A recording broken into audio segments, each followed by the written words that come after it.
Felek değirmeni döndü başımda, dert harmanı kurdu gözyaşımda. Bir çift sözün kaldı kulağımda, yandım sevdanla. Of Leyli Leyli.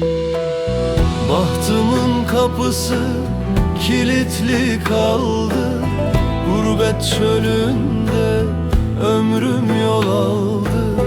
Bir sen gül idin, o da soldu kaldı, soldum hasretle. Vay Leyli Leyli.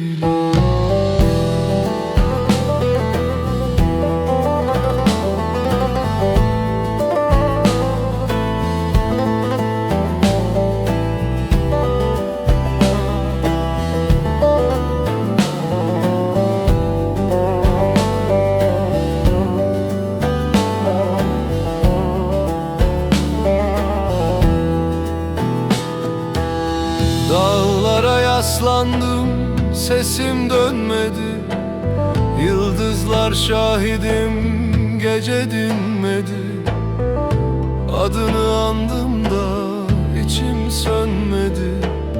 Köz oldu bağrım, nar Leyli Leyli.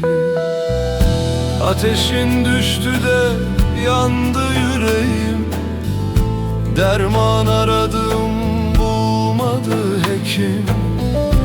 Bu nasıl sevda, bu nasıl yazgım, yandım ataşına. Su Leyli Leyli. Erenim düşersem yollar içine, toprak sararsa garip tenime.